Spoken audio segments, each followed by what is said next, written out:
Good morning. भौतिक विज्ञान की क्लास में आपका फिर से स्वागत है। लास्ट लेक्चर में हमने इलेक्ट्रॉनिक्स में टी और पाई जाल के रूपांतरण के बारे में अध्ययन किया था और ये देखा था कि अगर अपने पास कोई सर्किट अगर दिया गया है ना, उस सर्किट में अगर टी फॉर्म में कोई नेटवर्क जुड़ा हुआ है उसको अपन पाई में कैसे कन्वर्ट कर सकते हैं, और अगर कोई पाई फॉर्म में रेजिस्टेंसेस जुड़े हुए हैं तो उनको अपन टी फॉर्म में कैसे कन्वर्ट कर सकते हैं, है ना। इनके कन्वर्जन रिलेशन थे वो भी हमने देख लिए थे। ठीक है, अब हम क्या करेंगे, इसका एक एग्जाम्पल करेंगे कि किस प्रकार से अपन उन सर्किट्स को एक दूसरे में चेंज कर सकते हैं। एग्जाम्पल के तौर पे आप देखो, मैं एग्जाम्पल लेता हूँ फॉर एग्जाम्पल कि दिया गया जो सर्किट है उस सर्किट के लिए जो पाई रूपांतरण है वो आप पाई फॉर्म में आपको दी गई है और टी रूपांतरण उसका ज्ञात करना है ना। तो पाई से टी में रूपांतरण हो गया एक तरह से अपने पास। पाई से किस में करना है कन्वर्जन, टी में कन्वर्जन करना है। सर्किट क्या दिया गया है, 3 रेजिस्टेंसेस हैं,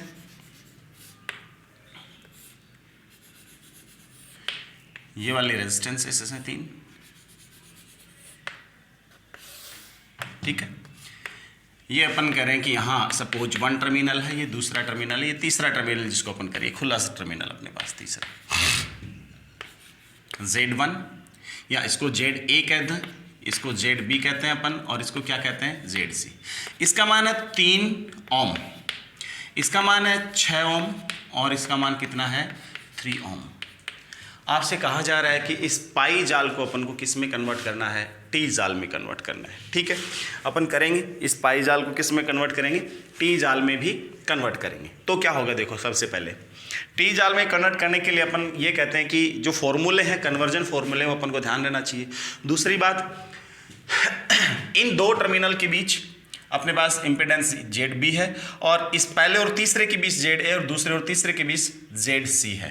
अब हम जब टी में कन्वर्ट करेंगे, है ना, तो उस कंडीशन में भी कौन सा टर्मिनल कहाँ जुड़ेगा वो ध्यान रखना है। तो आपको ध्यान ये रखना है कि पहला टर्मिनल ये है, दूसरा ये है, तीसरा ये कॉमन है। इसको मैं दूसरे फॉर्म में भी एक लिख सकता हूँ, इसी टर्मिनल को अगर मैं लिखना चाहूँ सपोज इक्विवेलेंट फॉर्म में, तो मैं ऐसे भी लिख सकता हूँ। देखो बहुत ईजी हो जाएगा थोड़ा आपके लिए समझना। ये अपने पास नेटवर्क हो गया, है ना, और ये अपने पास टर्मिनल कौन सा हो गया 1, और ये टर्मिनल कौन सा हो गया 2। ये थर्ड टर्मिनल को मैंने थोड़ा सा ऐसे लिख दिया, ये थर्ड टर्मिनल है। अब आपको जोड़ने में दिक्कत नहीं होगी। और ख़ास बात क्या ध्यान रखें, ये टर्मिनल ZA था, ये कौन सा था ZB, और ये कौन सा था ZC, अपने पास आ ही गया। ठीक है, ठीक है। अब क्या होगा, हमें इसको किस में कन्वर्ट करना है, टी में। तो देखो इसको टी में कन्वर्ट करने के लिए मैं क्या करूंगा, बहुत सिंपल सा तरीका है। इस टर्मिनल से जुड़ेगा उसका एक सिरा, यहां से जुड़ जाएगा जनाब। एक सिरा उसका टी से कन्वर्ट करने के बाद यहां से जुड़ेगा, और एक सिरा कहां से जुड़ेगा, यहां से जुड़ेगा। तो मैं कह रहा हूं कि यहां एक रेजिस्टेंस होगा, यहां एक रेजिस्टेंस होगा कन्वर्जन के बाद, और यहां एक रेजिस्टेंस होगा। ठीक है, और इस रेजिस्टेंस को मैं क्या कह रहा था Z1, और इसको क्या कह रहा था Z2, और ये क्या कहला रहा था Z3।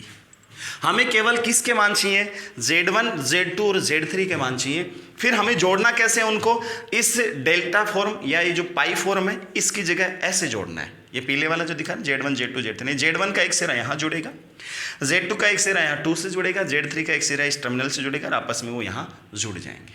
समझ गए। तो ZA कितना दे रखा है हमें 3 ओम, ZB दे रखा है 6 ओम, और ZC दे रखा है 3 ओम।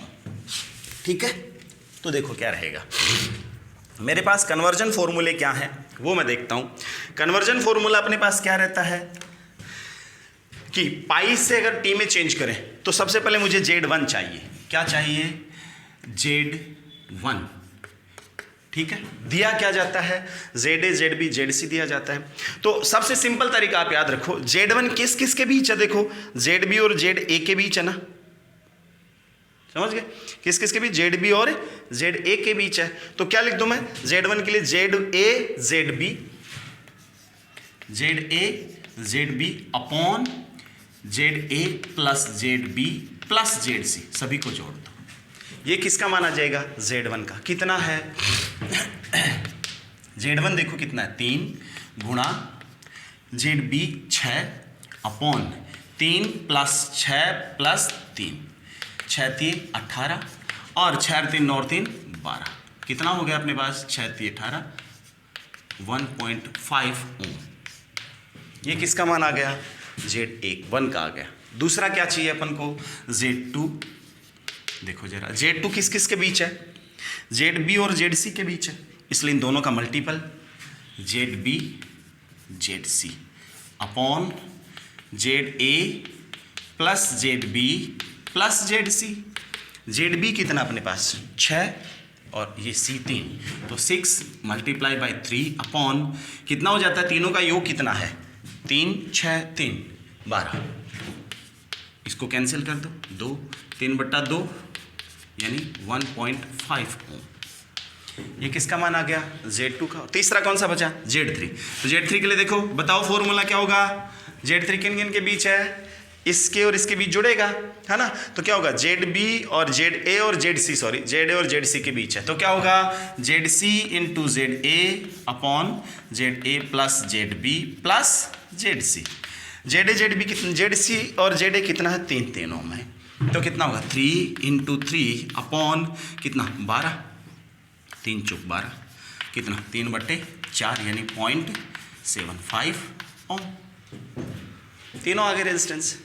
तो मैं क्या कर दूं, Z1 Z2 Z3 में कन्वर्ट करना था, तो क्या कर सकते हैं, इसको क्या हो जाएगा, ये कन्वर्जन क्या आएगा अपने पास, एक रेजिस्टेंस ऐसे आएगा, दूसरा रेजिस्टेंस ये आएगा अपने पास, और तीसरा T फॉर्म में इसका मतलब रेजिस्टेंस ये आएगा, और इधर अपने पास ये टर्मिनल है 3 नंबर, ये पहला नंबर टर्मिनल है, ये दूसरा है, और ये कौन सा है, तीसरा टर्मिनल है ना।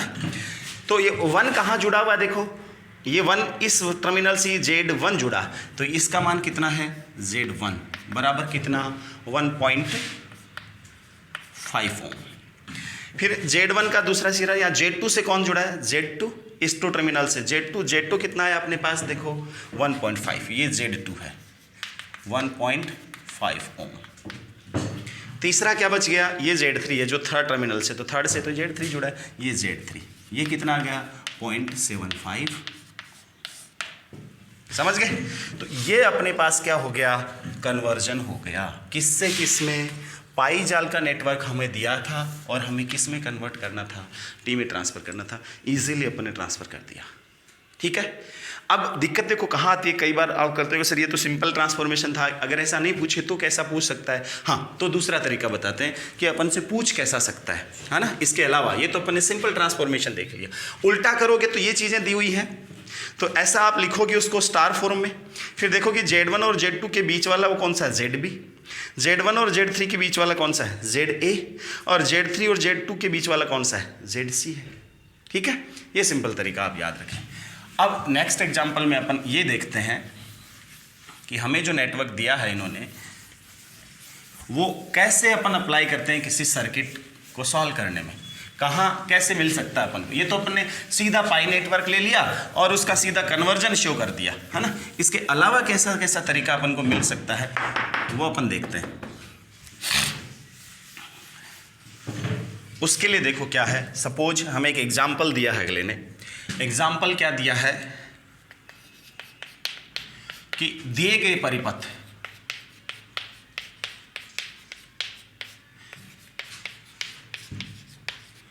में धारा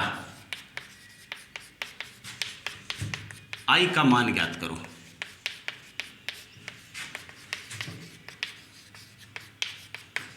है ना।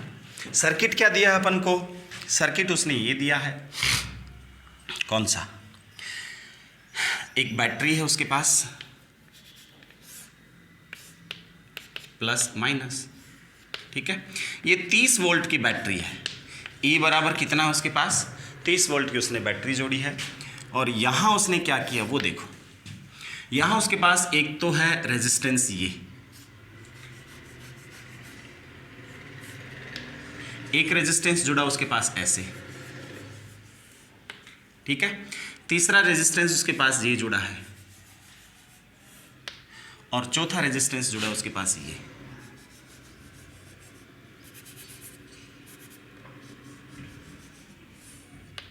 ठीक है। और इन दोनों के बीच एक रेजिस्टेंस और जुड़ा है, यहां से यहां, ठीक है। और हमारे पास जो फॉर्मूला है, ये पॉइंट ए है, ये पॉइंट बी है, और ये पॉइंट कौन सा है, सी है, और इसको मैं पॉइंट क्या कह देता हूँ, डी कह देता हूँ। हमारा ये जो नेटवर्क है वो कहाँ से कहाँ जुड़ा है, यहाँ से यहाँ जुड़ा है।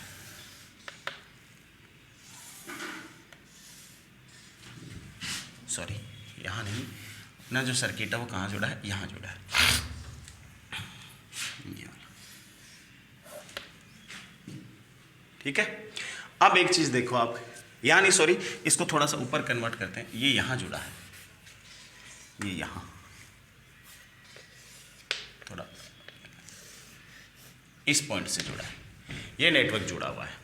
ये रेजिस्टेंस अपन को कितना दिया है, 3 ओम, ये दिया है 6 ओम, ये दिया है 6 ओम, ये 2 ओम, और ये 4 ओम। ये ए है अपने पास टर्मिनल। बी टर्मिनल इस बैटरी से जुड़ा है, डी टर्मिनल बैटरी के दूसरे टर्मिनल से जुड़ा है।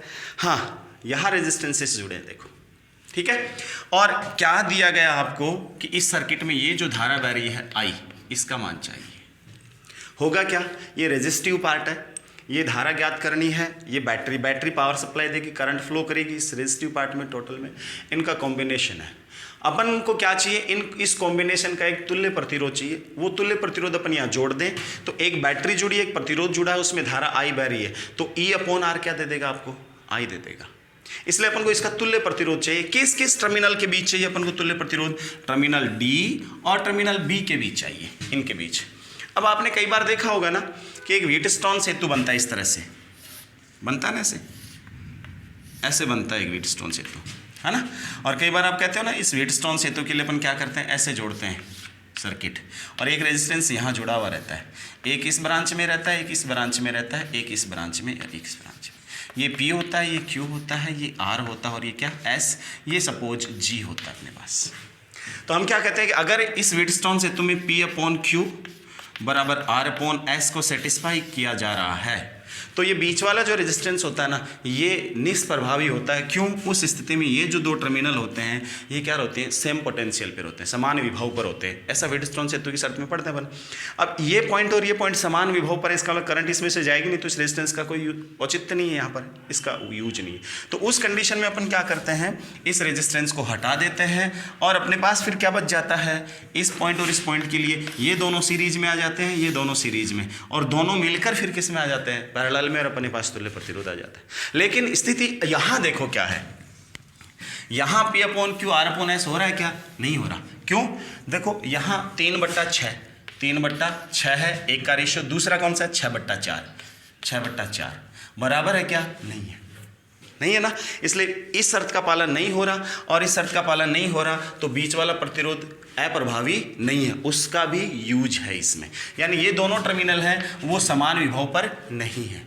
अब क्या करें, ऐसी स्थिति में अपने पास ये जो पाई से टी रूपांतरण है ना, वो काम करता है ना। वरना तो संतुलन की स्थिति होती, अगर P/Q बराबर R/S होता तो ये निष्प्रभावी होता, इसको अपन हटा देते, तो क्या होता, ये सीरीज में दोनों जाते, ये सीरीज में दोनों मिलकर पैरेलल में हो जाते हैं।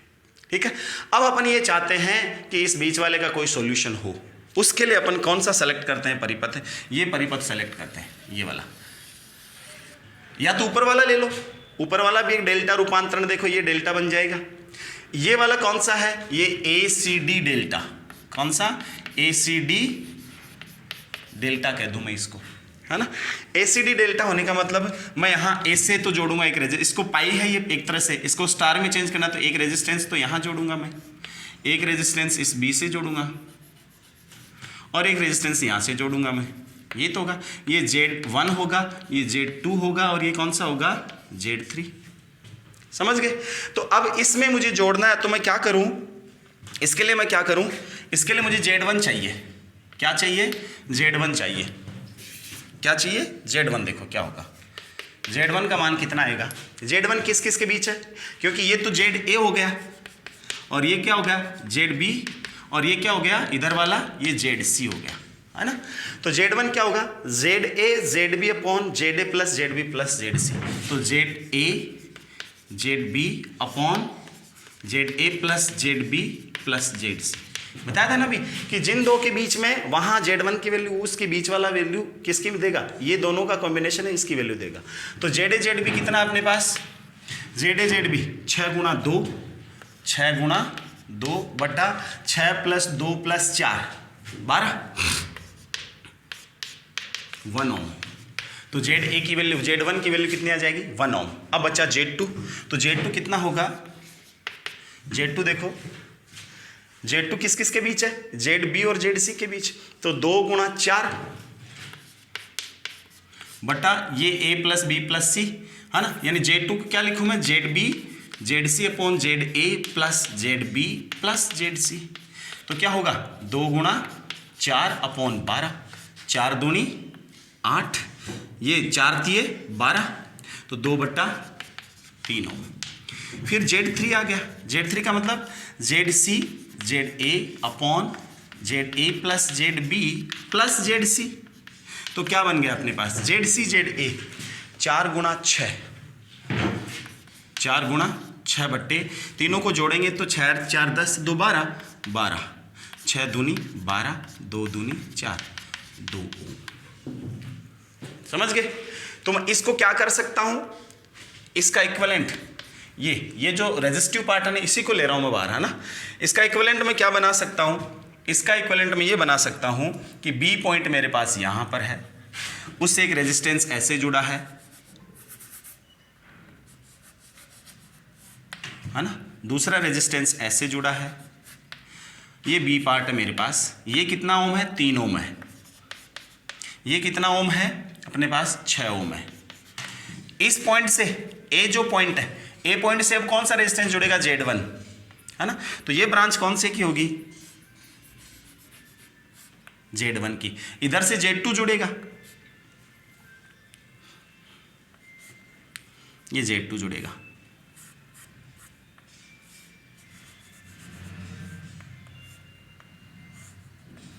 और इनके साथ तीसरा कौन सा जुड़ेगा Z3, और ये पॉइंट कौन सा है D, ये D पॉइंट है, और ये कौन सा है C पॉइंट है। इसकी वैल्यू कितनी है Z1 की, कितनी है देखो वहां पर 1 ओम, और इसकी कितनी है Z2 की, यहाँ Z2 है ना, Z2 की कितनी है 2/3 ओम, और ये जो Z3 है इसकी कितनी है 2 ओम, है ना। अब मुझे बताओ हमें किस किस के बीच चाहिए, B और D के बीच रेजिस्टेंस चाहिए। तो ये जो ऊपर वाला हिस्सा है ना, कौन सा वाला हिस्सा, ये जो हिस्सा आपको दिख रहा है, ये ऊपर वाला, इसमें देखो, इसमें क्या देख रहे हो आप, इसमें एक तो आपको ये 2 ब्रांच दिख रही हैं, ये दोनों सीरीज में है, सीरीज में इसका मतलब इनका दोनों का तुल्य प्रतिरोध कितना हो जाएगा 3 और 1 4 ओम। ये दोनों सीरीज में, इधर कौन सी, ये 2 ब्रांच, इनका 6 और 2/3 कितना हो गया 6 प्लस 2/3 कितना हो गया 3, 6 18 और 2 20/3, ये हो गया। ठीक है, ये दोनों पैरेलल में आ जाएंगी, और पैरेलल में आने के बाद क्या बनेगा इसका इक्विवेलेंट सर्किट, ये बी पॉइंट है, पैरेलल में आने के बाद क्या बनेगा, यहां से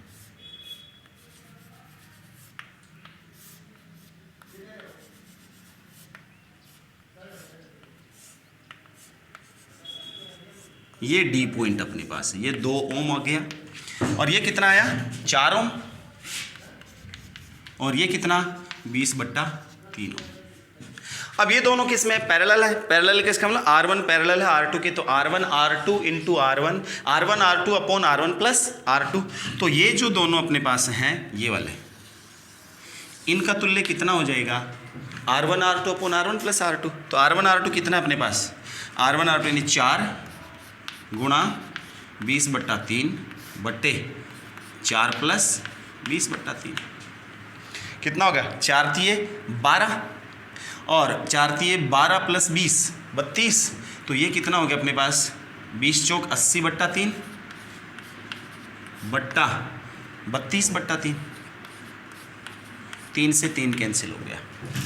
ऊपर वाले देखो 8 से कट रहा है ना, 8 या 16 से कट रहा है, तो 16 कितना आया 80/32, तो 16 पंजे 80, 16 दूनी 32, 5/2 ओम आ गया। ये 5/2 आ गया। तो बी और डी के बीच कितना हो गया? 5/2, यानी ये कितना आ गया अपने पास इक्विवेलेंट इसका? 5/2 ओम। और ये 5/2 और 2 ये सीरीज में हो गया ना, है ना। तो अब क्या होगा, वो ऊपर वाला उधर मिटा देता हूँ इसका।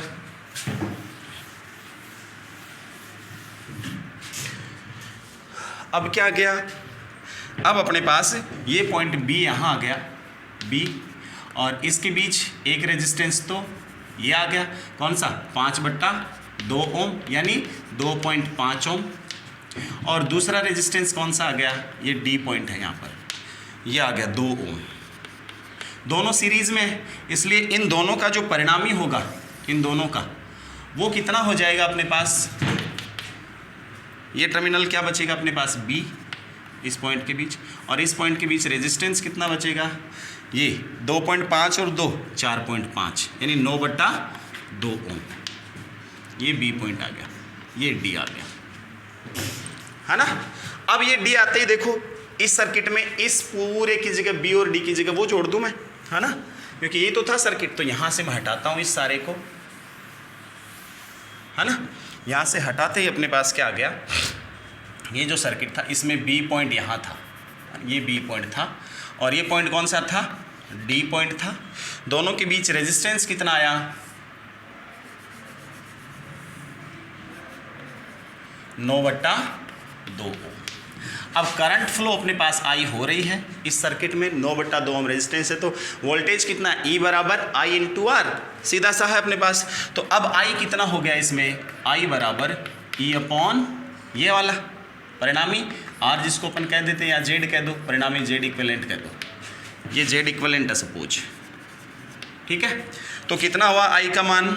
I बराबर E कितना है? 30 बट्टा Z इक्विवेलेंट 9/2, 9/2 ऊपर चला जाएगा 9, तो कितना? 60/9, 20 × 60, 3 × 9, तो I का मान कितना आ गया? I बराबर 20/3 एम्पियर। तो इस सर्किट में आप क्या कर सकते हो? परिणामी धारा का मान ऐसे बता सकते हो। इजी हो गया ना मामला। कैलकुलेशन सारी वही रही, लूप नियम वाली, एक सिंपल सा फॉर्मूला बन गया, सिंपल सर्किट बन गया अपने सो। लेकिन क्या करना पड़ा? स्टार, डेल्टा को अपन को स्टार में चेंज करना पड़ा, बस इतना सही बात है। ऐसे आप और भी आपको न्यूमेरिकल आगे असाइनमेंट आप डाल दूंगा आपके ग्रुप में, और उस असाइनमेंट को आप एक सॉल्व करना, उसमें 2 बार आपको चेंज करना पड़ेगा उस इक्वेशन में, उस क्वेश्चन में आपको 2 बार आपको डेल्टा जो है उसको किस में कन्वर्ट करना पड़ेगा? स्टार में कन्वर्ट करना पड़ेगा। ये आप ध्यान रखें, ठीक है। धन्यवाद आपको।